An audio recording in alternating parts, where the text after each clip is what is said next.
Nathan, thanks for coming on the show. Well, thanks for having me. You know, it's very dangerous to have me on. So, what's that supposed to mean? Well, you better ask me good questions. Otherwise, I'm going to start interviewing you. Let's do it, man. That's what we're here to do. So, well, look, let's get straight into this. I don't know if people listening or watching have heard of you before, but if they haven't, they will probably be seeing you in the next few weeks. You're on a big press tour for your book. You want to tell us a little bit about, it's called How to Be a Capitalist Without Any Capital? Yeah, well, first off, your audience loves you, so I'm going to make you sell my book. All right. So you read it. Right. Did you finish it? Did you read it? I did. People don't I read finish it. books. Did you read it all? I read it in 3 days. Okay. And, is that fast or slow for you? It's very fast for me.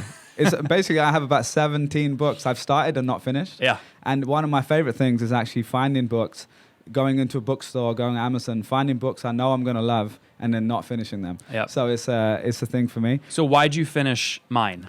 Because it felt like very digestible. There was a lot of practical advice in it. And I like the way you write, surprisingly, because I don't normally like the way people write you write in almost like a colloquial talking to you sort of way. You want to know a secret? Yeah. I didn't write it. I did the audiobook first. Oh, wow. And then it's essentially transcribed. Okay. And so my publisher hated this, but I think I'm a podcaster at heart. My podcast, The Top Entrepreneurs, it has 10 million downloads. Yeah. And I tried to knock out and write this in Word and just crank it. I couldn't do it. So I said, you know what? I just have to talk it first. Okay. So that's why it feels conversational, because it is. That's smart. I know Gary Vee basically does that as well. He does. Yeah. And so we're going to get into all the details of the book a little bit later. But, just to frame who you are, all the things you've done, I just want to start off by saying it sounds like, and you don't normally mind talking about money, so not at all. Talking about capitalism. Tell people how we met too, so they have context. I will, yeah. Okay. So I've been following your stuff for a few years, but recently I was researching buying companies, and you also have a podcast. So I started following you on Instagram recently, and you did an Instagram live, and yes. I jumped in the live. And you ended up inviting me onto the video chat. It was very cool. It was very cool. And it's the first time you've done that before as well. I haven't used Instagram Live a lot because I don't know what the audience is like. I get way more views on, I get 1.2 million views on Facebook on some of the live stuff I do there. So I wasn't sure how Instagram was going to perform, but it did well. And I love that I could call you in and we could talk, and it was great. Yeah, I've never done that either. So why were you searching how to buy and sell companies? Just because I'm interested in that myself right now. Are you super rich or something? Not yet, but maybe after I've applied what I've learned in your book. So what's your budget to go buy a company? It depends. I can talk to you more about that after, but essentially, I have some savings that I can use myself, but I also probably have some friends, investors potentially that might want to partake in some sort of venture. So I'm just researching that space because I think it's a very interesting opportunity. And I love the way that you were practically sharing. This is how you send an email. Here's a screenshot. Sorry, to clarify, I know how to send an email, but this is the email I sent to acquire this company for $1,000. Yeah. Look, this is why I ask how much capital. I talk in the book on page 153, right, to 160, the exact email script I used to buy these companies for very cheap. Yeah. And then I share on page 156 the exact Stripe screenshot of how I bought the company for $1,000, and now 24 months later, it's done over 160 grand in revenue, and I've put almost no time into it. That's amazing. So I hope you find the same kind of deal now that you have all my scripts from the book. Yeah, exactly. And that is one of, it looks like maybe more than 30 revenue streams you have, and it looks like you're making over 100 grand a month from, maybe it seems like half of that might be coming from your podcast. You've got SaaS companies that you buy, software as a service companies that you buy, little tools like these Chrome extensions you've bought. Yep. You've got investments in real estate, in a hostel I saw, Yep. and a food court. Not a food court, sorry, Food truck. A food truck. And I should By the way, that was a great deal. I wrote this lady, random stranger, check, food truck in Austin, Rainy Street. Yeah. Random lady. I walk up, she barely speaks English, Thai. I walk up and I say, tell me about your business. I ordered pad Thai. Yeah. And before you know it, she says I could use some money. I go, for what? I write her a $6,000 check. Yeah. She pays me back 75 cents per meal until I'm paid back, which she's already done. I did this deal about 18 months ago. Yeah. And now she pays me 10 cents per meal in perpetuity. Yeah. So I helped her 3x her meal volume. Yeah. I'm already paid back, and I'm making great money off a quick $6,000 check. That's so great. these are things I hope that anyone can do. You've got to look for these opportunities everywhere. Yeah, I'm just going to mention this because you've said this in the Mixergy interview as well. And if you like my podcast, you'll probably like Andrew Warner's Mixergy podcast too. And I've just noticed it because we're talking in person for the first time. Mm-hmm. You've studied Donald Trump. right? And what are you picking up? No, what I love is that you said that you watch Donald Trump's videos on mute. Is that right? And a lot of people reference this, and they always leave out the last part. Okay, what's the last part? That I do them on mute because see, people say, okay. Nathan, I know you watch Donald Trump, and then they go, oh, like he must like support Trump. No, I watch him on mute because I think he's a genius at convincing people of bullshit. Yeah. I mean, facts or no facts, it doesn't really matter. He is a amazing persuading person. So yes, I've studied him like crazy. So what is it about him persuading people of bullshit that why study someone like him? And I'm sure you study other people too, but what is it so much about him that really resonates? And I don't mean a political way. Because he can sell emotion. So every human being is looking for someone else to blame their hardships on. Yeah. So if there's someone in the Midwest that lost their job, manufacturing job, Trump delivered on a silver platter who to blame? China. Yeah. Right? And then usually that would piss China off, but he says, I love President Xi. Listen, President Xi's a genius. I don't blame him. Yeah. Right? It's our past politicians that like let us down. So like this idea is very powerful when you give people excuses so that they can legitimize where they are in life because of what other people have done to them versus really what they control themselves. It makes them feel better about their status. And Trump did that at scale very effectively and won the most powerful position in the world because of it. That's fair. All right, cool. So maybe we'll jump into that. What am I doing that you picked up that feels Trump? No, I like it because you were using, like, there was these hand gestures, and that's not just on Trump. It's just like, I don't know if you've ever done like a public speaking course or anything like that. Where I did one like a year ago. I've done a few, but I did one for work a year ago. And it's the most awkward thing. Like, they record you, and then they kind of essentially do the same thing you talked about on mute. So you're not actually saying any words. You're doing all these gestures, left, right, and it's a really weird thing. But you kind of force the fact and force that gesture, and then you end up doing it naturally later down the road. So anyway, so we'll get into that stuff a little bit later. But yeah, so for people listening, you're making obviously a great amount of money from several different revenue sources. And by the way, 100,000 is probably low. I mean, I don't know what it is now, but I mean, it's definitely well north of 100 grand at this point. But there's no focus. I'm all over the place. Yeah. And we're going to go into, because I actually like that in a way, because I don't think there's one right way of doing it. And I think your perspective is one way that might resonate with a certain type of person. And even if you don't agree with everything in the book, there's definitely something you're gonna find that will be useful for you. So that is kind of like the intro to what you're doing. You're also, in the media space, you've got, this great podcast. But you also. Why do you call it great, by the way? Because there's a lot of shitty podcasts. Well, what I mean by great, I think it serves a purpose, and I think you've been quite ruthless in executing, which I respect a lot.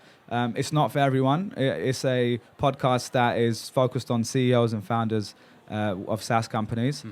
So my mum probably doesn't want to listen to it, but a bunch she of would people love do. my comb over, though, let me tell you.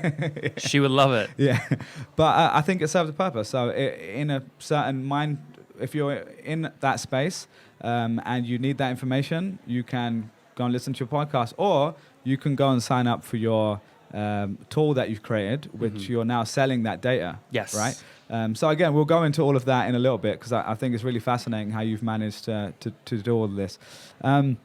The other thing I should actually mention, we're here in New York, so you're normally based in Austin. We're actually being hosted today by Canal Street Market and Listening Party. And if you come down to Canal Street, they've got this amazing food court down here. It's beautiful. It's really cool. And I was saying, you've made investments in companies like these guys before. So it's just like the center of just this busy area and commerce, and I really kind of like it here. So, yeah, the book has led to a major production deal, which has most likely been picked up by a very large cable TV network. And when we were filming the pilot in Denver, we were actually looking in spaces very similar to this. So look, I love small businesses, and this is a very cool spot here. Yeah. So let's kick off by, I've kind of introduced the book from my side already, but really I'm interested in the premise of the book is about two big areas. One, you talk about passive income, which I'd love to kind of define in a minute. And the second is about the pursuit of being a capitalist. And these are kind of philosophical questions, that second one. But I guess I'd love to understand, first of all, what you mean by passive income, because I think people use that term often, and they might say, I'm making passive income and I'm laying on a beach not doing anything. And I think that often isn't realistic. And I think people get the wrong idea and they think that you're selling snake oil when you use the term passive income. But then there's other people that say, look, I have real estate and I rent it out every month and I make money. It doesn't mean that I don't have to do anything. Like I have to find a management company or I have to go and find tenants or, you know, the other 5 things that you had to do to get that in place. So when you say passive income, what does that mean? Well, I don't mean these people that like spend all their money to go on one vacation and then are like photo whores the whole time. And you see it all go up on Instagram and they save the pictures and leak them one a week for the next year and you think they're always on vacation. I mean, that's not passive income. I mean, when I look at passive income, it's you have to be honest with yourself. Is it actually passive? Meaning it takes, I'm going to make up a number, less than an hour, truly less than an hour of your time per month. So my real estate deals, the first one I did was when I was like 21, 22. Yeah. I have the whole deal on page 122 in the book. I spend $238,000. That was the acquisition price of the house. Now, I only put up like, I think 5-10% or maybe even less than that. Very little money. And then I was renting it for like $2,100 a month, and then the mortgage plus what I was paying my property management company, which is 6%. They deal with toilets and everything else, plus repairs. You don't like cleaning toilets. I hate cleaning toilets, right? Pay someone else to do it. Yeah. But it was cash flowing $400 or $500 a month. Yeah. And I get a nice, beautiful, big update in my inbox every month. It's called Nathan Latka Real Estate Owner Report for my property management company. And today it's $3-4 grand a month just from passive real estate. That's passive income. Okay. So you define it as less than 1 hour a month, which is fairly passive. And someone's going to listen to this and go, oh, that's not passive. That's an hour. You define it however you want. Yeah. But the point is most people lie to themselves about what's passive income. Yeah. It actually does take a lot of your time and they don't realize it. And it's not actually passive. I'm talking true passive income. Okay.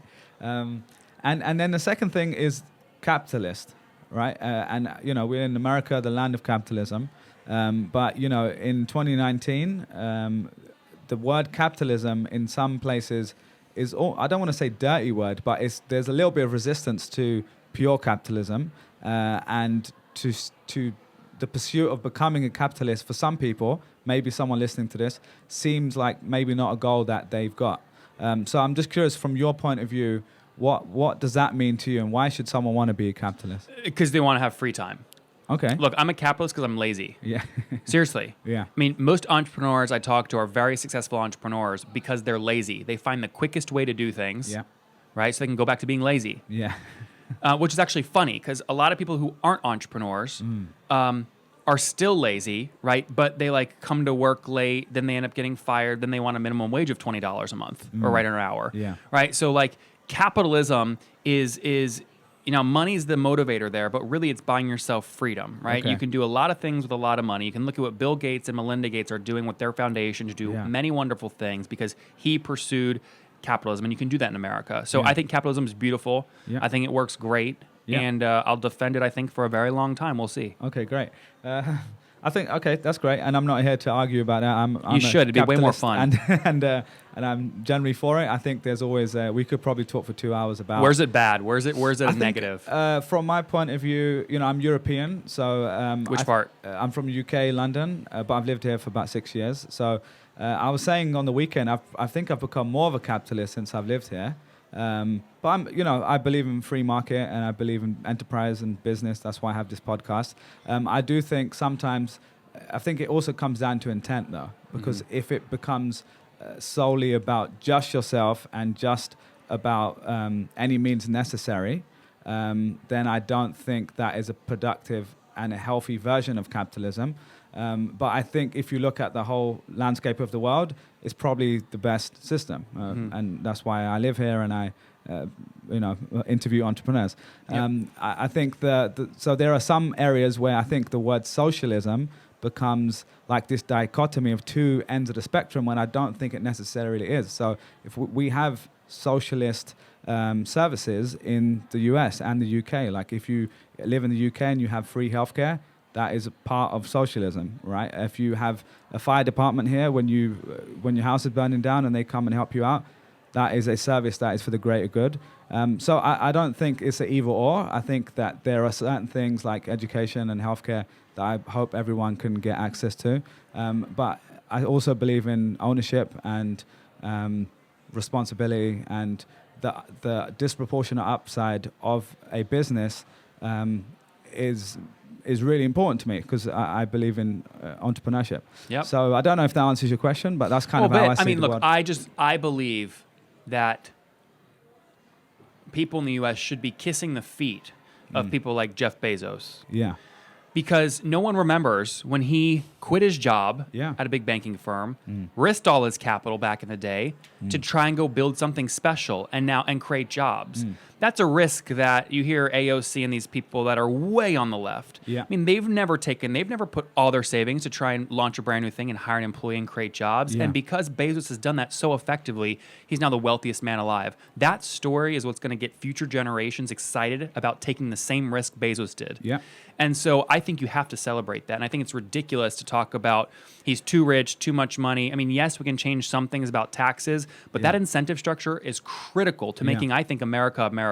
Yeah, I see. And by the way, Bezos only wins by making prices cheaper for consumers. Yeah, no, I agree. You know, so where it gets dangerous is if he monopolizes diapers and starts charging $400 a diaper. Yeah. Right?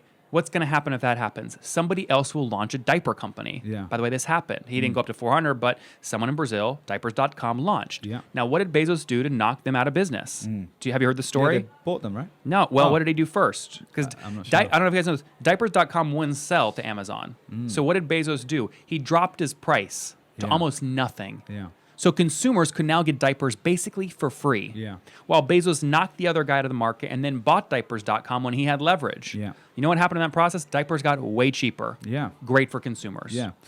So I agree with that on the free market side and for consumers. I think the part where someone, to play devil's advocate, I think Amazon does a great job because they're executing at scale and they are providing a better product and a better service for people. I think where it gets tricky, and I guess this is the example you're saying, I forgot the guy's name, but there was a guy that used to go and buy drug companies, and he became Martin Skirtle or something, I forgot his name, but he would go and buy a drug company and he would own, like let's say a pill for a certain disease, and then he would hike up the prices. Now, 10x. why can he do that? Why could he? Why can he do that? Can. Yeah, why does he do that? To make money. Yeah, but why can he do that? Says if he jacks up prices, right?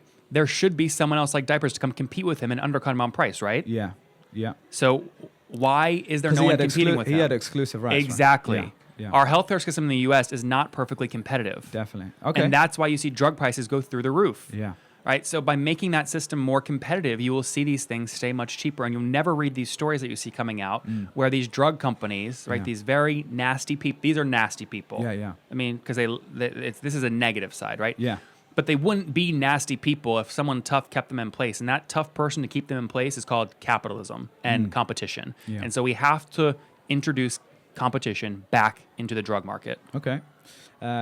All right, great, man. I'm glad we had that little exchange. Do you like that? I think it's true, by the way. We'll see. It's definitely worth talking about. So why don't we dig into some of the parts of the book that I found I don't want to talk about, I interesting? think this is way more interesting, right? I We think should it keep is. talking about politics. Well, Ignore the book. Screw the book.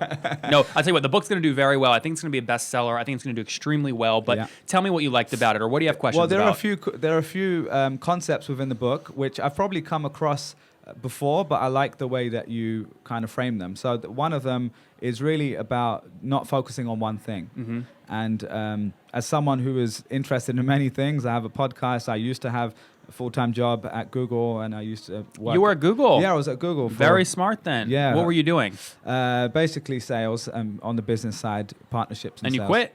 Yeah, I quit 2 years ago, I guess. And then I left and went to Charity Water, which is a non-profit. Love charity Yeah, work. so Great. I was there for 2 years as well, and then I recently just left in January. So now I'm working on my own stuff full time, and so I've really been inspired by people that are curating their life almost, right? And and I love that I can right now focus some time on my podcast. I can work with a select few number of companies on consulting. I can then also have the mind space to go and explore other ideas, which is Do whatever you want. Exactly. Totally. And there's obviously a lot more risk involved with that, but that's kind of what I think that America is incentivizing. Like if you are living in America, I think there is disproportionate upside in being a capitalist, and that's kind of why I feel like it's worth taking a risk to be self-employed. That's right. And by the way, it's without any capital, right? The book is for people who are not like greedy bankers. It's for people that are like starting off with no capital, like I did. Yeah. And so let's go into that one area, just the principle of not focusing on one thing, because that is kind of against conventional wisdom in many ways. Like we grow up being told, specialize, go to school, become really good at what you're good at. Pick a major when you're a sophomore and have no idea what you're good at yet. Yeah, exactly. It's ridiculous. Yeah. And you've managed to set up different companies and do all sorts of different stuff. So let's talk about that. Like, why is that important to you, and why should someone listen to this consider that as an alternative? Well, I mean, I'll tell you, it's very shocking to me that a book like Essentialism, right, by Greg, smart guy. Yeah. Well, that book sold very well. Yeah. And my friends at Keller Williams wrote a great book called The One Thing. And these are books on do one thing. Yeah. Focus on one thing. They sell very well. Yeah. So there's a big group of people that really disagree with me here. Yeah. I just think over the long term, they're going to lose and I'm going to win. And here's why. Yeah. If you and I were driving up here, in New York, up to a bridge, and the bridge sign said, hey, guys, before you pass, I want you to know, danger. If winds are more than 20 miles per hour, there's a high likelihood this bridge is going to collapse because it has a single point of failure. Like, we probably wouldn't drive over that bridge. Yeah, definitely. So why on earth, right? Engineers, when they build a bridge, there's like 7 or 8 points of failure. 8 things have to go wrong, usually at the same time, for the bridge to actually collapse or suffer somehow. Yeah. So why on earth do humans build their lives around one thing? Yeah. If the one thing's gone, you're cooked. You're dead, gone. This could be one job, one salary, whatever. You're done. Yeah. So I just think it's a very stupid strategy if you're playing the long game. It's way better to focus on many things. Yeah. And you can do many things very well, contrary to popular belief. Yeah, and I guess the counter to that, and I'm definitely on your side in this. By the way, you don't have to agree with me. No, but I mean, I'll tell you when I don't as well. But I think in this case, I guess the conventional wisdom says don't spread yourself too thin. And I even think of big companies like Google and Apple and their approach to creating products. And that, when I was thinking about this over the last few nights, that's something I've always seen as Google has always been about. They've got like 300, 400, 500 products that they create and they test it out and they just work out what works later. Whereas Apple is very specific about we've got 4 or 5 products and they go deep. And that's always been, both can work. They're both great companies. And in the same way here, I think someone can follow your approach and someone can say, I'm a great architect and I love doing architecture and I want to focus on that. You'll be broke the rest of your life, but... Well, someone's commenting in the comments right now. That's fine. I mean, listen, I was architecture and you were actually? I was architecture at Virginia Tech. Oh, right. And I overheard 5th years when I was a freshman going, we don't have a job. And by the way, I was like a very smart student. Virginia Tech was #1 in architecture in the country, beating Cornell, Harvard, all the Ivy Leagues. So I got in, I went there, was very good GPA, I think maybe perfect, 4.0, and quickly dropped out when I realized no one's making any money. Yeah. And so let's actually go into that. So you were studying and you dropped out, right? So what made you drop out? Well, the company was doing $40,000 a month in sales. I mean, I was the richest student, I think, maybe at Virginia Tech, right? I mean, I was buying whatever I wanted, staying at the best apartment downtown, which was right above the Lyric Theater in Blacksburg, Virginia. By the way, I stayed there for free because I rented out a corner of it to a friend for more than what my total rent was. Yeah. And I mean, so like, the trick is like I just eliminated all my expenses. Plus, I had so much income coming in from the business. So I quit. I remember the moment. I was taking a statistics exam, and my phone did this special buzz, which was the buzz that I'd set up when a new PayPal order came in. Oh, yeah. Which are $700 a piece. Yeah.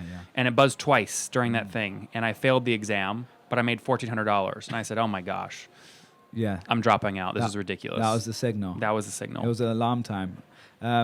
All right, that's interesting. And you were selling like Facebook pages or something back then? Custom Facebook pages via a company called Fan Page Factory, which was the agency before I launched Heyo. And then we grew Heyo. You see in the book on page 6, you see my 2013 tax return where we hit $939,000 in top line sales before turning down, you see this on page 243, a $6.5 million acquisition offer. So it was a very good decision, I think. Yeah.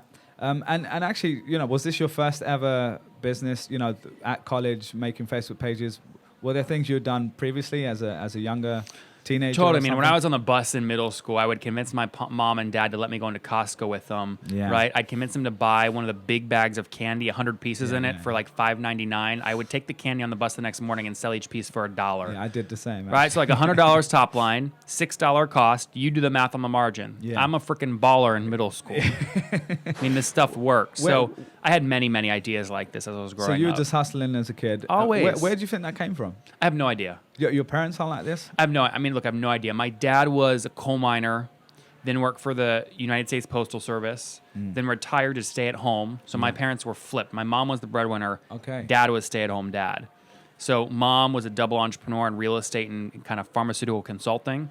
And that's how it scaled. So, but I can't, you'd have to ask them, but I can't find anything in my childhood to say like, that's the thing they did that made me a hustler. Yeah. But I guess seeing your mum being an entrepreneur, that probably is an example to look at and say she's self-employed and doing her own stuff, right? Yeah, I mean, and I watched her buy a company called Blue Ridge Getaways kind of when I was in my early teens, and so I kind of understood that this world existed. So yeah, I mean, I can't point to a specific example, but I knew it existed. Okay, and so, you know, let's go back to the book. So that's really cool that you quit your college and ended up making a bunch of money, and you've done some really cool things since then. But one of the things that I've seen you've done really well, and you've talked a lot about in the book, is creating systems that scale beyond yourself, right? And it's something that I think anyone listening to this, whether you want to be self-employed or not, can apply to their own personal lives and their work lives. And you know, maybe we could define what that means to you. Like, what is a system, and why should people create systems and not set goals, which is something you talk about in the book? Systems are the only way for you to get cheap labor. And I'll tell you what I mean by that. Yeah. I have guys right now working on the book launch. Yeah. Smart guys. I call them my SWAT team guys and girls. Yeah. I throw them at a problem, they figure it out. And I tell them they're going to have to keep digging in the dirt, right, until they can write it on one piece of paper, a system on one piece of paper. Yeah. They then have to take that piece of paper into Starbucks and teach a random stranger how to run what they were just running. And that when they have the process so well defined that they can do that, I move them on to a new thing to go tackle. And so we now have a stack of all these systems and playbooks that we run that I can hire, right, a cheap person overseas at $5 an hour to execute the system. Yeah. If I didn't have the system, I'm paying someone 120, 150, 180 grand a year, right, to run it and just hustle it and grind and run this stuff. So what I do in my business is, again, I have the SWAT team at the top that I pay a lot of money. They figure out the systems, and then we are able to pass those systems off to cheaper labor. That's how you increase your margins. Okay. And you've talked about goals not being a good thing. What do you mean by that? Well, I think corporations spend trillions of dollars to convince you and you, right, that you want that Rolex that you see on Federer's arm when he's winning Wimbledon. Yeah. Right, Rolex paid a lot of money for that. Why do they do it? Because they know then you're going to say, I want to save up for the next $30,000 Rolex. This is so dangerous because we live in a society that's a consumption society, America especially, but everywhere, consumption. That's driven by capitalism, though, right? Not on the consumer side. I mean, on the corporate side, yes. Yeah. They're driving more sales, right? But for people that are watching right now that are in debt trying to look to save money, it's a very bad thing because you probably have goals about buying a house or a watch or a dress for next year's Christmas party. I don't know, whatever it is. Yeah. And so my point is generally speaking, and I've interviewed thousands of very rich people for the podcast. They've done very well. Very few of them talk in terms of goals. They talk in terms of systems. And the smartest ones talk about how they stack systems and how they increase the velocity of inventing new systems.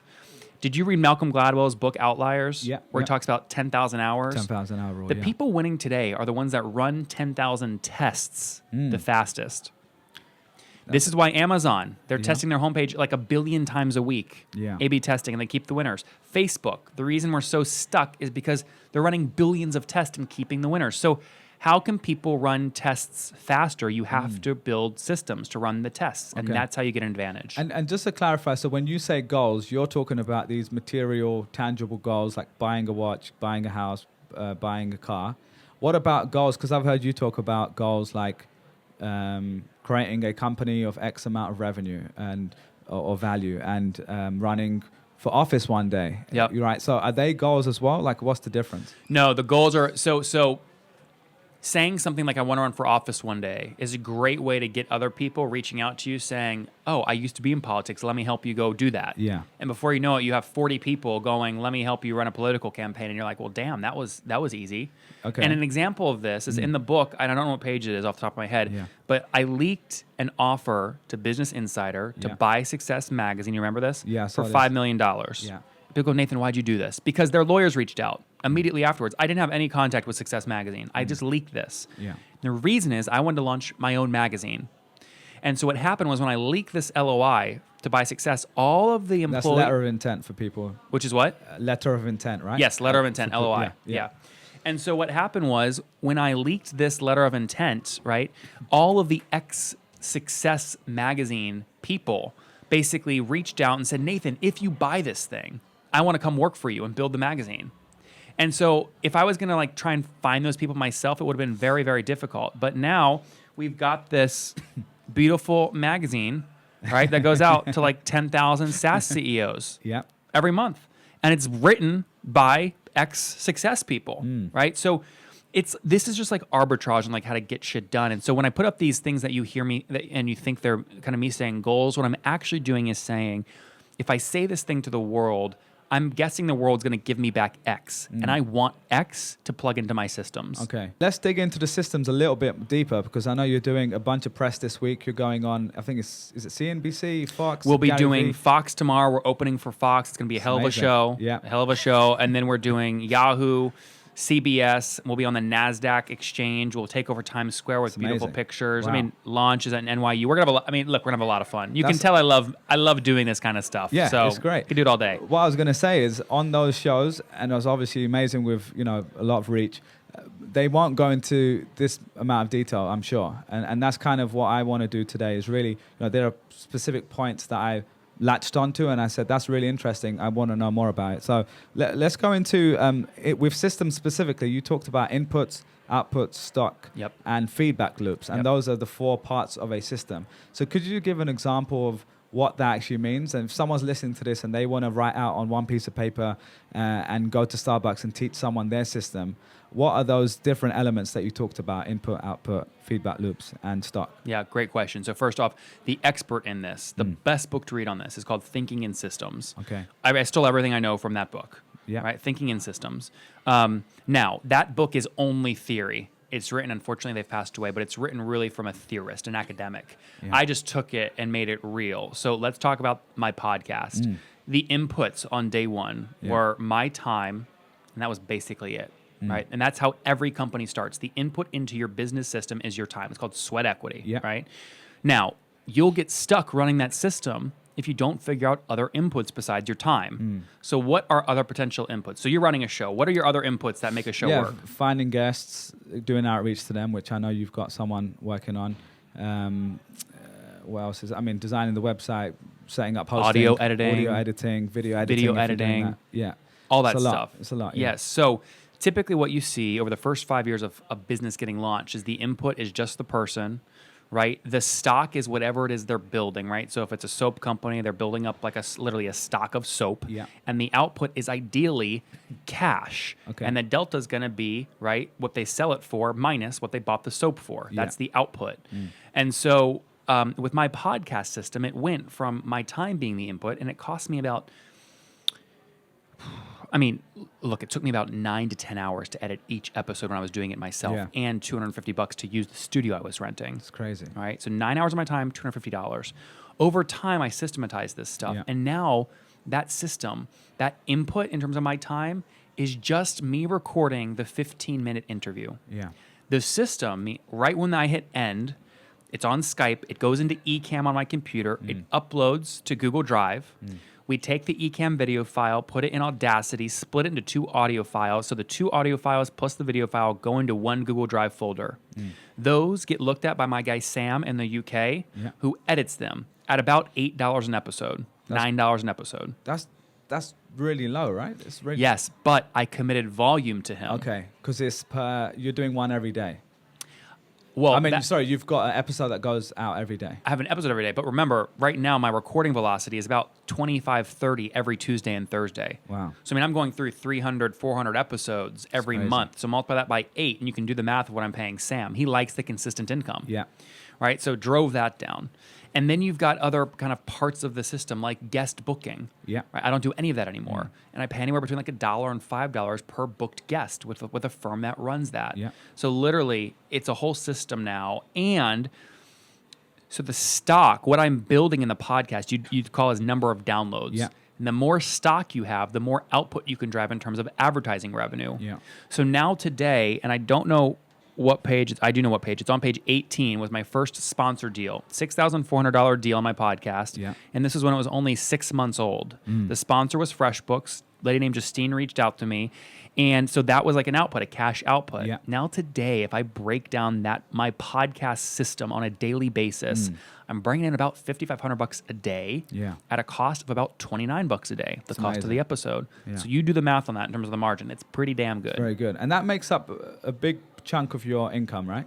Well, for the media business, yes. Yeah.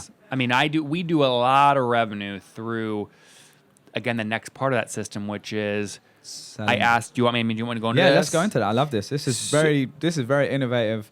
I haven't seen any podcast to do this. So this is very cool. The thing is, most podcasts can't. See, my podcast is really a big front. It's seriously, it didn't start that way, but today it's a massive front to get CEOs to share all their revenue numbers with data me. and numbers. Yes, equity, revenue, last round valuation, customer count, average selling price, all this stuff. And so what I do is we invented a piece of code that looks at the audio footprint of each file once I record it. And it knows what the little audio footprint looks like when I say, how many customers do you have?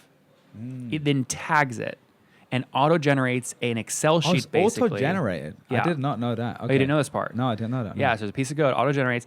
And basically, it's an Excel sheet where it says like the CEO name, a link to their website, and then all the numbers that I got them to verbally share on the podcast. Wow. I then take that data and sell it to private equity firms, VC firms, venture debt firms, and investment bankers.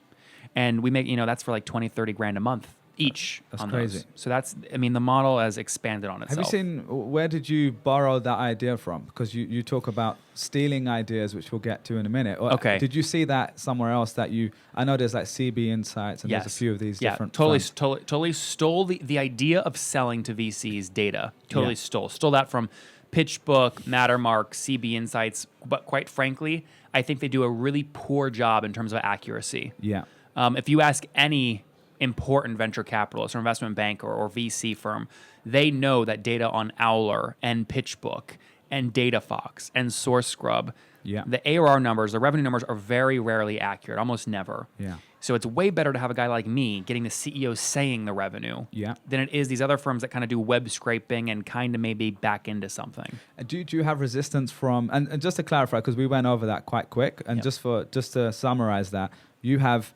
30 to 50 interviews a month, it sounds like, maybe even more, that you're recording. Yeah. And those CEOs of these software as a service companies tell you their revenue, their user numbers, etc.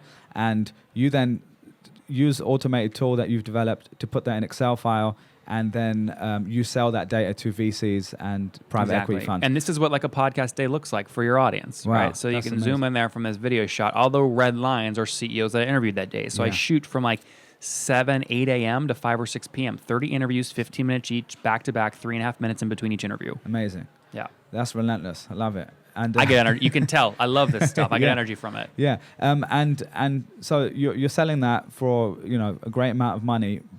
When you first started the podcast, that wasn't the plan. No right? idea. So no idea. And I know you have your guest sign a release form, which we'll have to do as well. Yeah.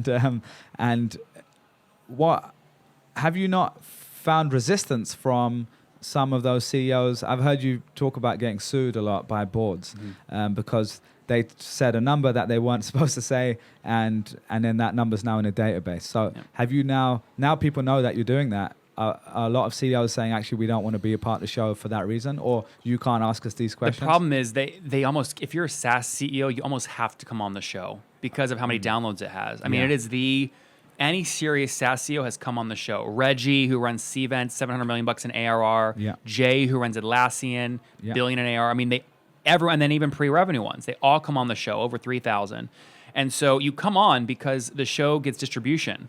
And Yeah. you get more customers. Okay. And you get in front of VCs and private equity firms and people that give you money, basically. So Yeah.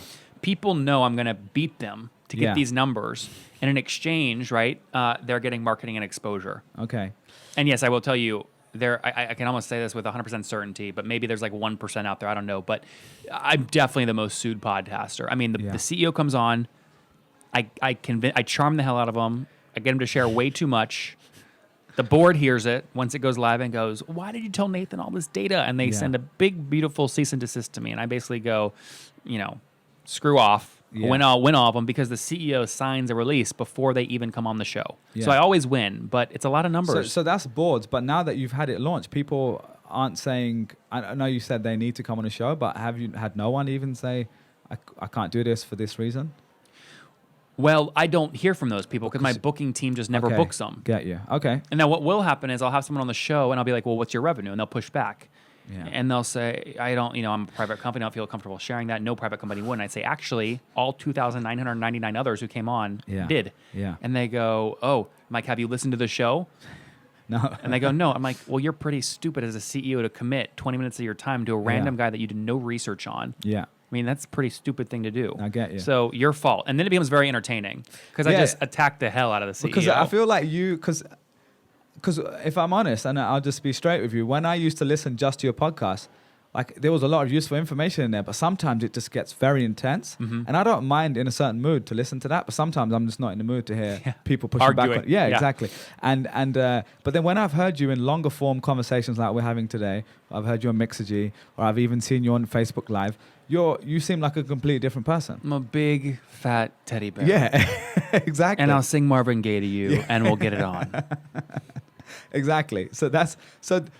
I mean, because I also feel like there's a serious numbers-driven business guy, clearly, right? And you're smart what you do, and you're executing really well. But then there's the media side of you, which is you're having fun and you're saying these things because you know it might get attention, and you don't mind playing that role. I was actually telling my brother this on the weekend. I was saying I'm interviewing you, and I gave the example of Floyd Mayweather. And Floyd Mayweather says, if you love me or you hate me, you're still paying to watch me, right?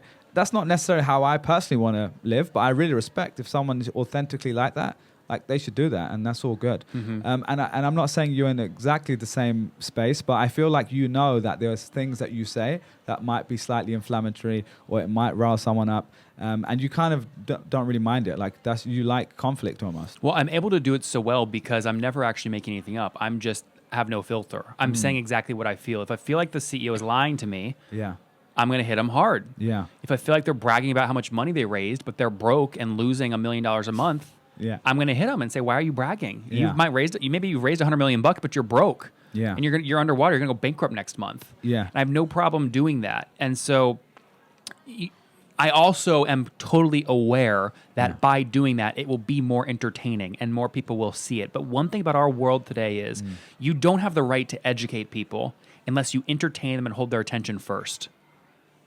So my podcasts, the ones that get downloaded the most, are, in my opinion, are not the most educational ones. They're the most entertaining.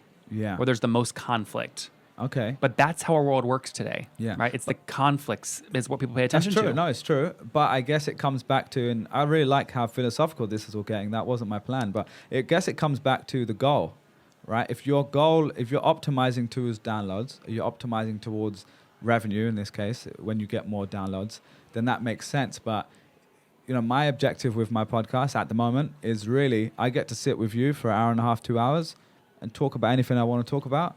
And that is, if 0 people listen, I still gain from the conversation. And of course I want people to listen, but, and that to me is what I'm really optimizing for. I'm optimizing for what I'm going to learn from it and to be able to create content that people can learn from. Yeah, but I wouldn't be here if I knew that you weren't a hustler. You won't let this interview get no views. Otherwise, I wouldn't be spending my time, That's true. an hour and a half of my time right before a major book tour with you. Yeah, that's See, true. I know you're going to make this a success, and I know you're going to be very successful. Yeah, So it's okay. worth my time to spend the time with you. Okay.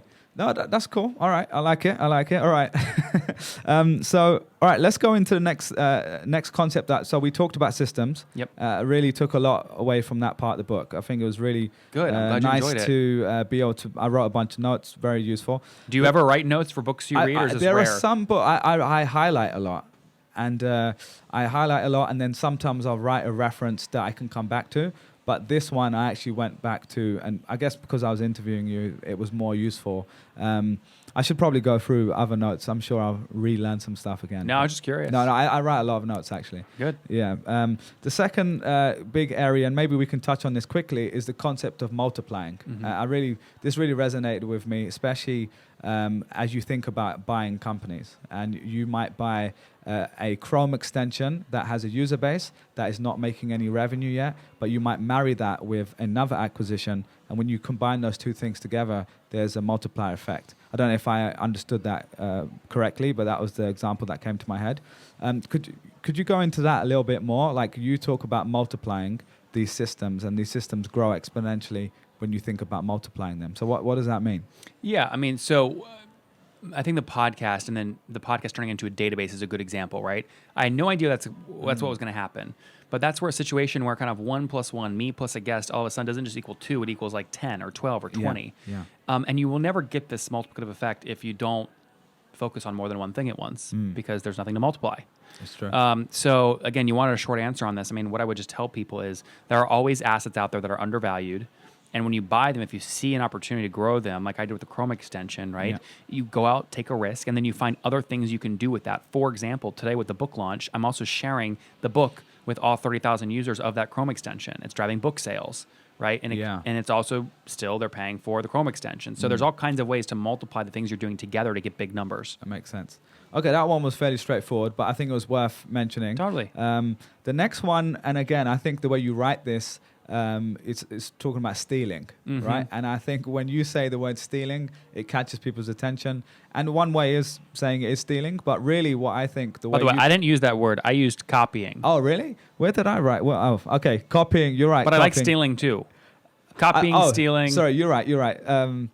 The area I'm looking at is the quote that starts off the chapter is Pablo Picasso, good artist copy, great artist steal. Yep. So that's probably where I got it from. Yep. But you're right, maybe copying is a slightly better word to use.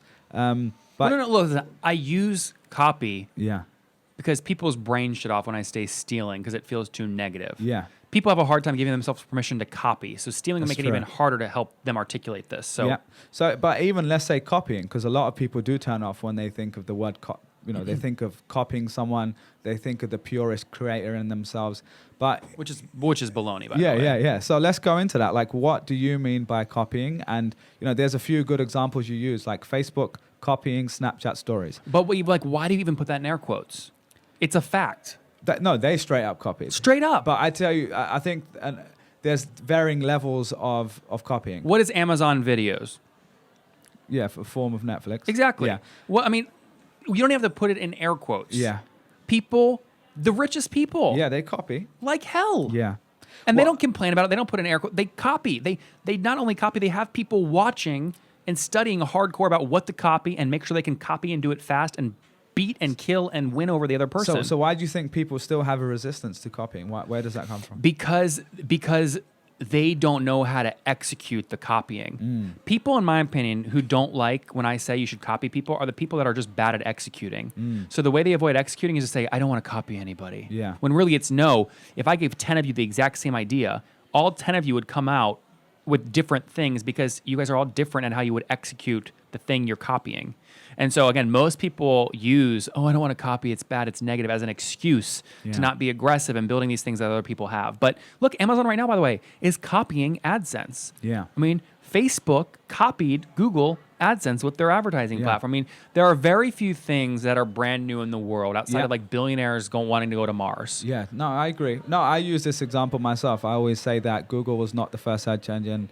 Virgin was not the first airline, etc. So why do people have issues with the idea of copying then? All these facts exist. People still don't do it. That's true. I think, though, the examples we're using, I think there's varying levels, like I said. So Facebook straight up copied stories, and you can see from the icon, like it's circular. But you could say there are other people that borrow, and it's a form of copying. and they put their own spin on it, or they take it from another vertical. So you've used the example of Wealthfront, which is a investing app essentially. Are they a sponsor of the show? They're not. But that would be great if they were. And I will help you close that, but I want 10% of the deal. That's good. I'll give you deal? 8. I'll give you 8. 10. We'll talk after. Right. You've had the Wealthfront guy on your show, right? So Wealthfront Andy stole or copied Dropbox, Yep. and they said, how do we grow users? Okay, we get our existing users to invite their friends, and we incentivize them. Oldest trick in the book, works. I guess the lesson in that chapter is really about the best people in the world are doing this. You can do this too. Let's go into specifically, because you actually go and you show how you go and copy some of your competitors or other landing pages, and you literally go onto Elance or Upwork or any of those platforms and you detail how to do that. So is there an example of something that you've done personally that was... Yeah, the GetLatka database. GetLatka.com is the next version of the Excel. So remember I told you I put all the numbers from my podcast in Excel form? Yeah. Well, I wanted to take that Excel document and make it an actual website. And so I basically hired someone off TopTal.com, which is where I can hire developers, and said, go copy Owler.com, right? Which is essentially like Mattermark or PitchBook or CB in terms of how to present the business data. And on page, you see this on page 213, I walk through exactly how I did that. And now GetLatka is doing very well. And quite frankly, I think can be a very large business. But I also show this example on page 198 where BuildFire was an affiliate of a company called Business Apps. And once BuildFire was driving Business Apps so much revenue, but only getting 30%, they said we should just build a replica of Business Apps and keep 100% of the margin. So this happens all the time. So, and as someone who also owns businesses like you do, how do you stop other people? Do you even think about trying to stop other people from copying what you're doing? Or does it just come down to executing better and quicker than So that? This is why the idea that anyone can copy me at any time unless I have an advantage, this is why I don't buy products. I buy distribution channels. So that no matter what I do the rest of my life, I can pump these ideas through my distribution channels. Okay. So I don't buy businesses or products. I buy channels. Okay. So you're saying that that's essentially like you're buying, let's say, 100,000 people using a service already, or Chrome extension, let's say. So even if someone came and replicated that and copied you, I don't know why I keep doing air quotes, but let's say copying you, you've essentially got some sort of moat, right? So you've got something to protect yourself from someone just replicating what you're doing. Well, what I would do is if I actually started losing customers yeah. to a competitor copying me on that channel, I'd quickly move all those people into my other products so they got sticky.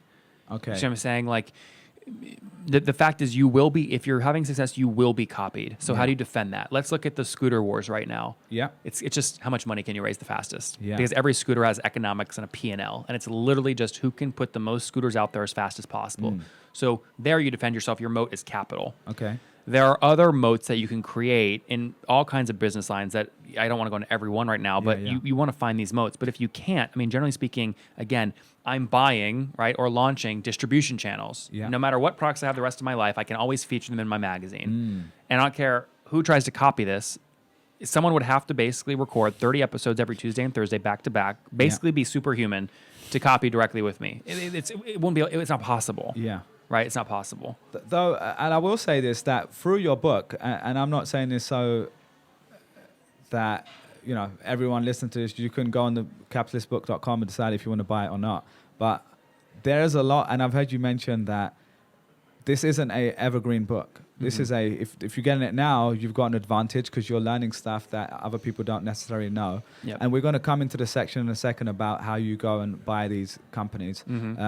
So you've essentially been teaching people through this book very specifically what you're looking for, how much you've paid, and how other people can go and essentially do what you're doing. So, like, how are you thinking about protecting your approach? Does that just mean you're not going to be focused on that anymore, and you're going? It just means I'm big enough now. You don't mind sharing it. Well, no, I mind sharing it because I'm not going to be able to make money on those tactics anymore because they'll go old. Yeah. I mean, look, most people when they write a book, they tell you about the thing they did 10 years ago, and they say, you can do it too. Yeah. like bullshit. You can't. The reason it worked 10 years ago is they did like they were first to market. They did the thing first, and now it doesn't work anymore. Listen, banner ads used to be great. Yeah. Now they're not because it's perfectly priced through Google AdSense. So they're way more expensive. Yeah. Right now, there are very cheap things like launching on Product Hunt is free. Yeah. And you get a lot of new users that way. And But eventually they're going to realize that, and we did. But eventually they're going to realize that and start charging to post, right? Which they haven't yet. So like, all these tactics in the book are things where literally the first person who grabs it has the biggest, and I don't say this to sell books because, by the way, my publisher hates it. Yeah. They hate the idea that this book won't be relevant in 3 years because they want to sell, they look at me like a P&L. They want to sell a lot of Nathan decades from now. But it just won't work because the screenshots, the 36 screenshots, the tax returns, the things I put in the book are things that you can execute right now, make a lot of money, and the more people that execute it, the less it can be done. Yeah. Okay, that makes sense. I was just taking that in. Yeah. So you will not be executing in the same way going forward. Well, let's use an example. Yeah. Buying Chrome extensions. Yeah. True or false? There are infinite Chrome extensions to buy. Close, yeah. False. No, there's finite. There's finite, but there's a lot. Yeah, so but when they're you finite. said infinite, I thought you meant there's a bunch. Yeah. No. You mean actual infinite, all right. True or... there are not. You can't do it over and over. There are a finite amount of Chrome extensions to buy. Yeah. So if everyone uses my script and goes out and does this thing, they're then potentially bidding against me on the same deal, and the price goes up.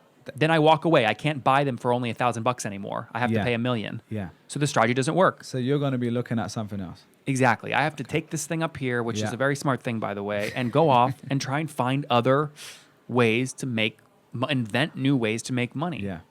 Well, that's a great transition. So I did want to actually talk to you about specifically the way you're buying these companies. And, so for people listening, you have a private equity company, you call it. So, but by the way, what is the definition between a private equity company, the way you talk about it, versus just a dude in a room buying Chrome extensions? It's the same thing. Yeah, it just sounds fancy. It's the same thing. Okay, so you're buying, and how many companies have you acquired? Three.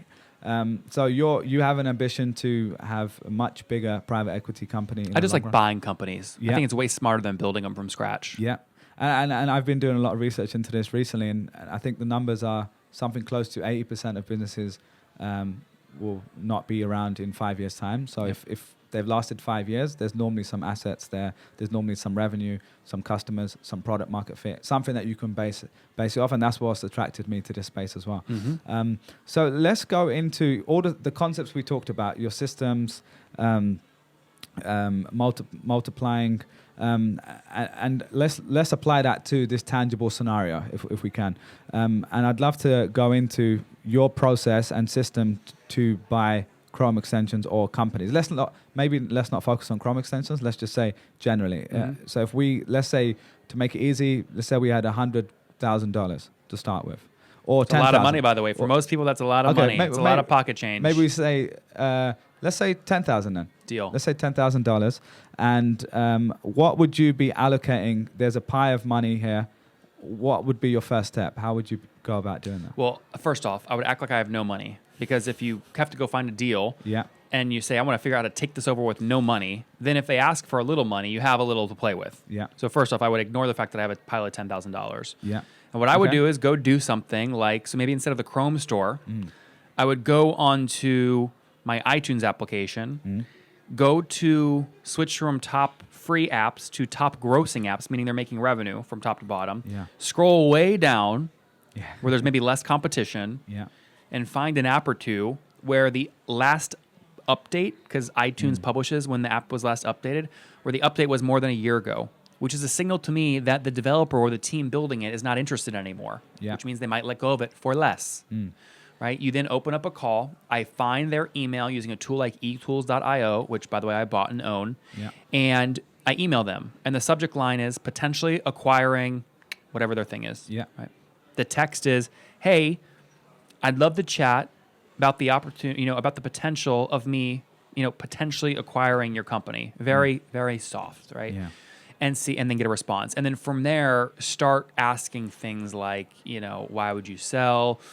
Are you focused a lot of time on this? If you did sell and you had an extra $2,000, where would you spend it? When they in their head start thinking about where they'd spend the money, then they basically feel like they already have it. and they don't want to lose it, which means they have to do a deal with you. Yeah. So you want to make them feel like they already have the money as fast as possible, if there is money involved. Yeah. And let's go into that a little bit more in terms of valuing, right? Because I think, how do you think about how much a Chrome extension or an app is worth? And in a traditional private equity space, you normally are looking at years of data and revenue and user numbers, and it's a lot more mature.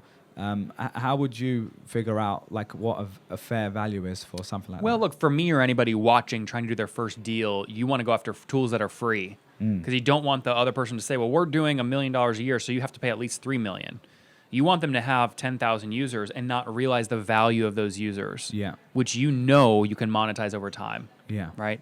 Or, and this baffles me, people pay $1, $1.50 per new email opt-in on like Facebook ads. So let's say they spend 150 grand building a 1,000 person list or 10,000 person list or 100,000 person list, right? You could go buy a Chrome extension with 100,000 users for like $5 grand, right? Or like 0.1% of what you just spent, and you just got a great email list. So like people don't think out of the box like this. That's what I would be doing. Or going to places like Kickstarter and looking at things that got funded a year ago, but they haven't delivered the product. Meaning they didn't raise enough capital, they didn't charge enough. Those are usually companies you can buy at a discount because they have a massive liability because they have to deliver the product back to all their backers, right? So I like to go find these things with liabilities and buy them. So you're looking at things that are pre-revenue. Ideally, because then they can't try and pin you down to a revenue multiple. And then it just comes down to what you're willing to pay, essentially. No, it comes down to how uninterested the other party is in the thing they built. Get you. Like, do they already have a full-time job? They don't need the money from this? Yeah. You want them to have a full-time job. They don't rely on the income. They haven't updated in a year. Yeah. Right? Their spouse wants them to like have an extra $2 grand for dinner on Valentine's Day. Yeah. That's a perfect deal. Pay off a mortgage, whatever. So that makes a lot of sense for someone who has very little capital, and that's what your book's about. But if we progress that slightly, now you've been doing this for a bit of time, you're making a decent amount of money, and you can now go and compete in a space. I wish you'd stop saying that, by the way, because now people are going to ask me for more money when I try and buy their company. Listen, I'm broke as hell. I have no money to send any of you. Well, it's pretty easy when you type in your name and it says on your website. But now if we were thinking, because I think that's a great approach, but to make a significant amount of money beyond just some side Valentine's Day money, you might have to go into a space where people are actually making revenue, right? And if that's the case, and maybe that's something you'll plan to do in the future when you grow this private equity fund, how would you progress that thinking beyond, okay, I found something with 5,000, 10,000 users, and actually they're already monetizing, but I still see some opportunity. They're not doing X, Y, Z that I think I could do. Is that something you thought about as well? Of course. I mean, look, I have had so many of the biggest banks, right, reach out to me going, we'd love for you to join our team, our M&A team, because they see the founders I'm talking to and the deals happening. And so, I mean, I would say over the past 2 years, because of the podcast, I've probably helped over $500 million in terms of transaction volume happen, where a founder off air says, Nathan, we want to sell for $100 million. And then a buyer reaches out and says, I'd love an intro to that CEO. And boom, I make the magic happen, and boom. And then they send a big, beautiful gold truck right in front of my house. They wire me money, right, as a thank you. And these are like big checks just for thank yous. There's no contracts. Oh, really? No contracts. Have you ever thought about doing that in a more official capacity? No, because it won't. Because then you become an old, white, bald male who's a boring investment banker. And I'm young, I am white, I am male, I have a beautiful comb over, and I'm certainly not boring, right? So like, I don't want to be an investment banker. I don't want to go work at Goldman. Yeah. I want to do what I'm doing and help these founders sell and do their thing. And the reason I bring that up is because I've seen a lot of deals where a VC's put in $18 million, the founders raised $2 million in debt, they're doing $2 million a year in revenue, and I'm able to help them sell that company at just like 1x ARR to my best friend for $2 million, the bank debt. Yeah. So my friend is now getting $18 million, a product that was built on the back of $18 million from a VC firm for 1x ARR. That's a ridiculous deal, but it's a great deal for the founders because they were swamped under this bank debt and the VC money. Yeah. So the founders were free to go do what they wanted to do next. My friend got a great deal, and I got a big, beautiful check for helping make it happen. Yeah. How much did they pay you to do that? Well, let's just say it was more than $30,000. They send you some cupcakes? No, they sent me a very real check. It was great. The only reason I referenced that is because Did you see the cupcakes? Not yet. Well, I think I saw on Instagram you've got cupcakes, capitalist cupcakes. They're a hit. Capitalist cupcakes. I should get that domain name. You should take out a stall over here and be selling them. Well, you actually talked about investors there, and the last question I will ask on acquiring companies is working with other partners. So it seems like you've been funding all of this yourself so far.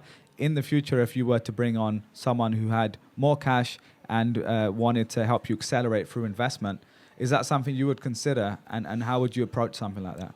I like smart people. Yeah.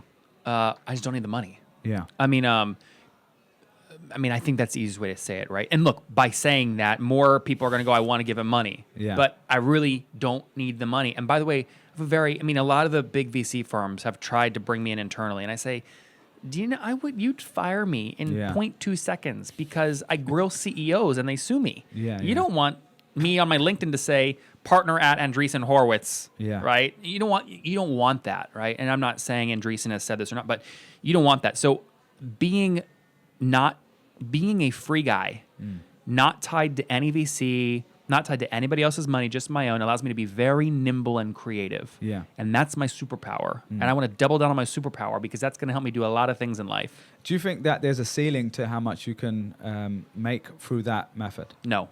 What? Why not?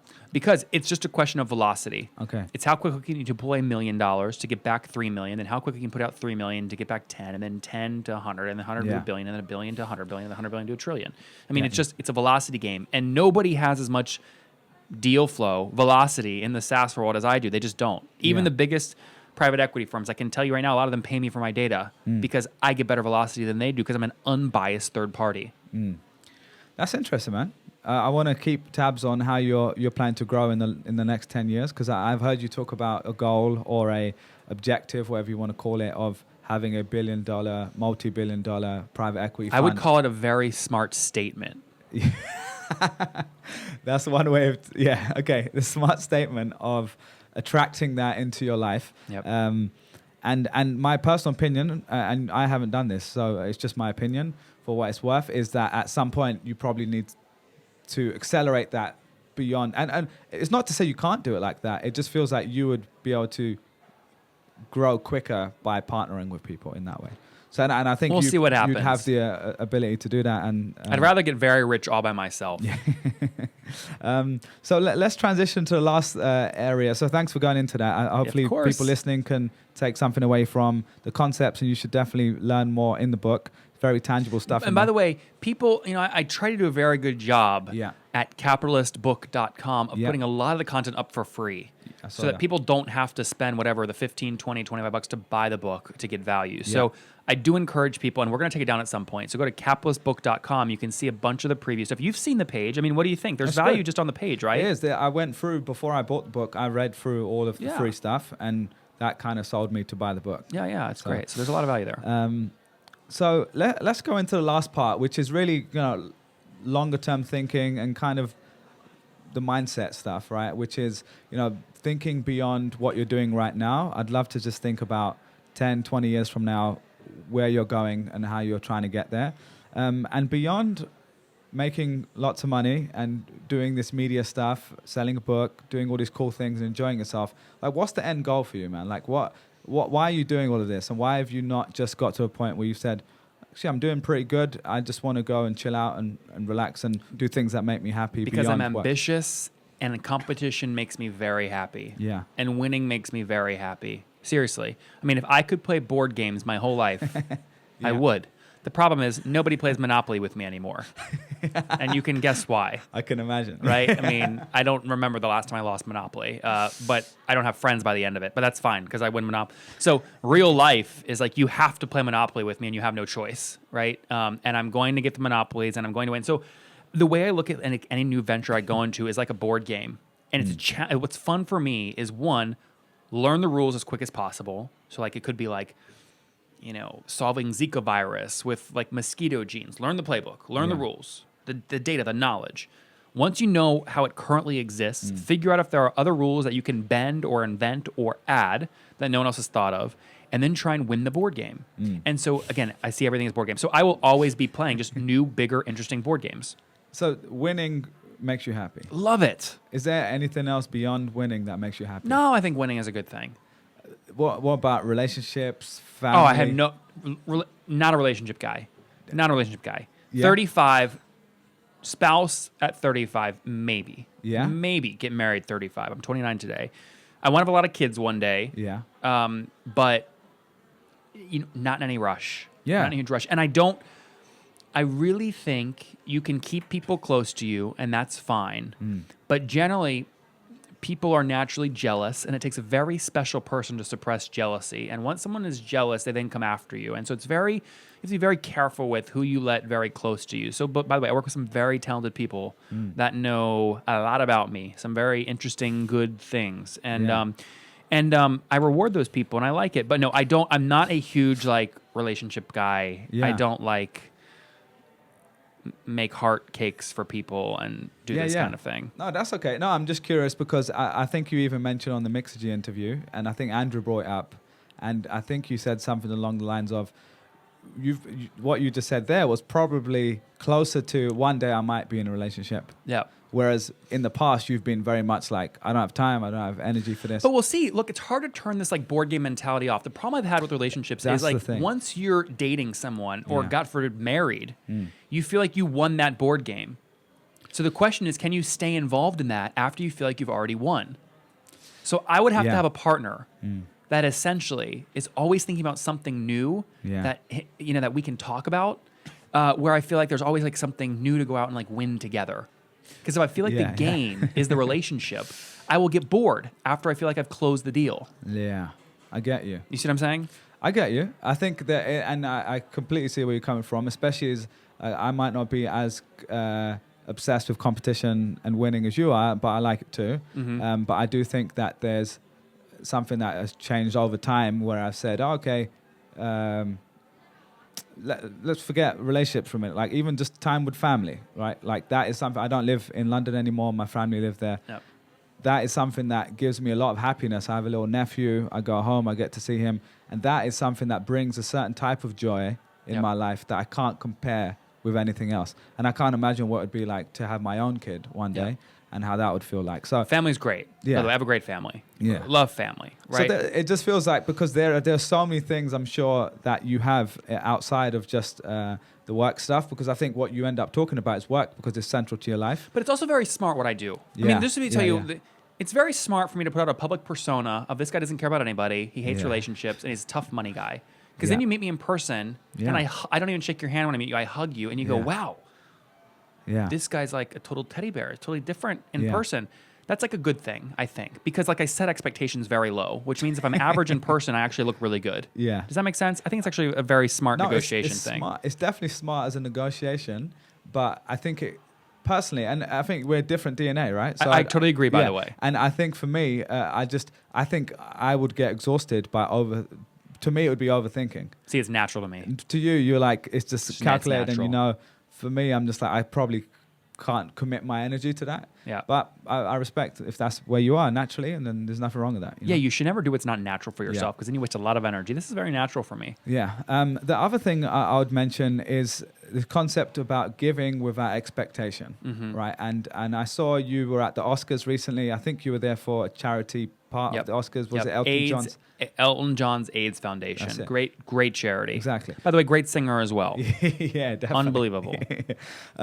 And the only reason I bring that up is because, again, the macro conversation we had before about capitalism, and I think there can. By the way, I hate that you're bringing this up because it makes me look very soft.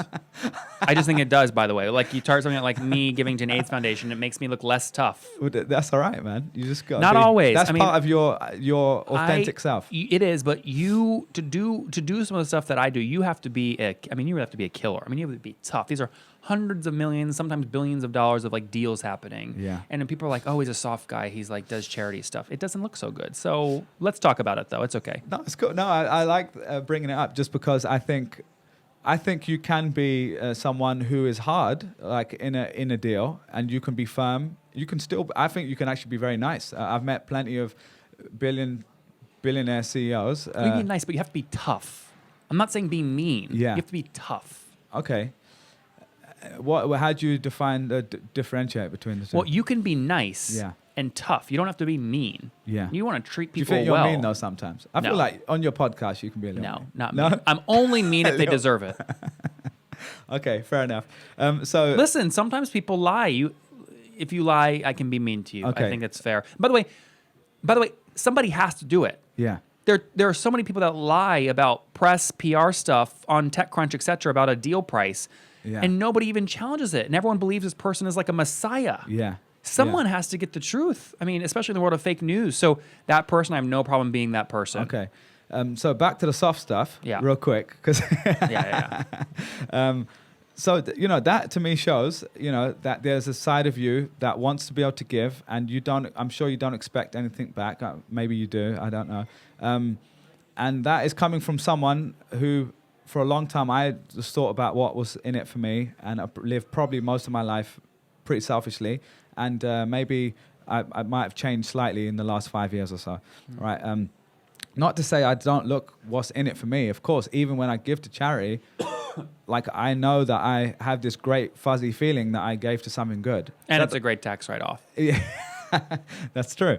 So I'm just curious, like, how do you think about giving? Because you are doing so many things, you interact with so many people, and I just feel like the way you approach life, it feels like is a bunch of deals. Like you're playing a board game, you're doing a deal. Like even when we spoke, like we had a great conversation, but you were like, okay, one, I add you to this LinkedIn group or this insiders group, but then if you're going to join this, I would expect you to be able to do X, Y, Z and help me out in this way, which is, fair enough. And I respect that you're upfront about that. But if you look at someone like, I don't know if you've ever seen Gary Vee stuff, but he talks a lot about giving without expecting anything back. And I used to work for Scott Harrison, the founder of Charity Water, and he's one of the most giving people I've met. It doesn't mean he doesn't take anything himself, of course, but and I've just seen personally from the experience of being around those people how happy they are essentially. And I guess that's the one. Is Gary Vee happy? I don't know. I mean, listen, have you seen the pictures of presidents when they enter the office? Like the before, like Barack Obama when he entered, and his hair is beautiful and brown. And then after, it's like gray, and you're like, wow, that's stressful. Okay, Gary's before and after picture from 5 years ago looks worse. I mean, he looks skeletal. His hair is gray. I mean, he looks actually very unhealthy, and it's very easy to just say grind, hustle, grind, hustle, and take Instagram stories of your 5 a.m. flight to the other part of the world. But we know very little about what else is happening with Gary. And that's fair. And what I will say about Gary, I've met him through this podcast. I've met him at a few events. I mean, by the way, I'm going on his podcast. Oh, yeah, I saw that. Yeah. And I will say that I don't think the way he lives is for everyone, but I think at the moment it's authentic to himself. And that's kind of the issue I have with a lot of people that follow his stuff sometimes, is that they think they need to do it like him when they need to do it in their own way, which, to be fair to Gary, he talks about all the time if you watch any of his stuff. Yeah, but I think his audience, quite frankly, a lot of them just want to hear the rah-rah stuff all the time. They can never actually do what Gary does. That's fair. I mean, in my opinion, right? Because, look, Gary's business model fundamentally is he has this massive group of consumers, right? Regular people that watch him and get a lot of video views. But he's really selling... And he's built this great engine to sell these like corporate branding, K-Swiss, whatever deals on the back end. And that's where he makes all the money. And so like you see him flying all over the place, doing all this speaking, doing all this. I mean, look, he doesn't give his time. I mean, he went from charging $5,000 speaking fee to $50,000 to $100,000. Yeah. Right, and I'm all for people charging. Like they should do, that's his time and it's his most valuable asset. But maybe we can move away from him because I don't know him as well. But just in general, people I've seen that are givers, let's just say. But what does that mean? It means that you are able to give without expecting something in return. Okay, I give a beautiful 20-minute podcast every morning, totally free. Without expecting any, would you do it? Do you pay anything for it? Do you pay to listen? No. But I mean, would you do it with no sponsors and? Well, no. But if someone's going to pay you $200,000, would you take the money? 100%. Totally. I'm not against you making money. When I launched the podcast, did I have a sponsor incentivizing me to launch it? No. I did it because it was going to be interesting content, and I wanted the content personally, and it happens to be valuable to other people. I mean, quite frankly, I think I give a lot of free content, maybe the most free content of anybody in software, in SaaS, in B2B SaaS. Yeah. Quite frankly, I mean, there's a magazine, right? Now people cover shipping costs on that for $7, but I mean, this is like, these are pennies. They're nothing, right? There's the podcast, right? I mean, I give a lot for free. Yeah, no, I agree. I think anyone giving out content is giving it for free generally. And, by the way, there's a lot of people that give a lot, and they're very unhappy because everyone else sucks up their time. That's true. They're donating all their time all day. They make no money. They're stressed about food. They're stressed about where they're living. They're stressed about, so there are a lot of big givers that have very weak financials, and they're not happy because they're stressed all the time. Yeah, no, that's fair. I guess my question, I probably didn't have as a succinct question as I meant to have, which was, how do you think about that dichotomy of giving and taking? I think you have to do what you feel good about. Yeah. That's it. I could learn a lot from a guy like Scott, probably at Charity Water. Yeah. Probably could learn a lot. But I feel really good about doing what I'm doing. Yeah. And I think as long as I feel good, I'm good to go. Yeah, that's fair. All right, man. Well, the last thing I did want to just touch on is the future, man. You've talked about, and this has been great, man. I love the back and forth and the concepts, and there's been so much good stuff in here. So that was the objective, was to get a bunch of stuff you're not going to get on Gary's show and CBS or whatever else you're on. Good. So the last thing is really about the future. So, looking 10, 20 years out, I know you've talked about a TV show and you've got this grand ambition to potentially run as a politician one day. Like, what does that look like to you? Well, I have no interest in being a politician, but I am interested in the game of politics. Okay. Does that make sense? I guess, but isn't one a prerequisite for the other? No. So you like the board game of politics, but you don't actually want to be a politician. Exactly. Is that right? And sometimes to figure out the game, you have to say, I want to be a politician. Okay. Because then you start collecting the pieces of the game. And so you would not actually want to be a politician, though? I don't think so. I have way too much to lose. Yeah, okay. So what else, though? Like, what else would you be working towards?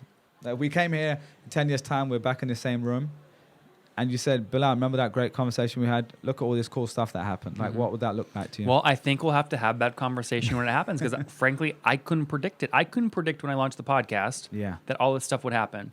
What I can tell you is I feel like everything I'm doing right now that I've got kind of up in the air is going to set me up to get luckier and luckier. Yeah. Right? And that's all I can tell you right now. I have no idea in 10 years what I'm going to be doing or where I'll be. Okay. But I'll probably be single. That is a great way to finish off. And people, if you're listening out there, you are single. So I you am can single. Slide into the DMs like I did. By the way, I've sold a lot of books via Tinder. I will tell you. All right, we have to. Nope, we got to end the interview. But I've sold a lot of books. Okay, via Tinder. We'll get that story for next. Maybe we'll get that for the snippet for the show. You go. Well, listen, man, this has been great. I really appreciate you making time. I know it's a crazy week for you. I'm glad we got to connect like this and kick it for a little bit. I do want to thank again Listening Party and Canal Street Radio. They've been great hosts and partners for us. Where can people check out your stuff, man? On social, the website? Capitalistbook.com is the best, or NathanLatka.com is the best. In fact, if you go to that site, there's a little intercom thing in the bottom right, which actually, I mean, when you look here at my phone, you can see. Yeah, your face pops up. This is no, it's not just my face. It's real me. I mean, oh, really? Now I have airplane mode on right now because it's not a thing, but this is me, my intercom. I see all those live chats. So that's the best way to talk to me. Oh, wow. I'm active on Twitter, Facebook. We have the very successful show on Facebook. I go up to random businesses and buy them or invest on the spot. 1 million views per episode. So there's so many ways to contact me. I hope you guys do. Yeah. And listen, if you disagree with what I'm saying, well, I'm going to beat you. But feel free to argue with me in the comments. Love that. And thank you, man. And if you're listening to this on the podcast, you can go on youtube.com/CreatorLabFM.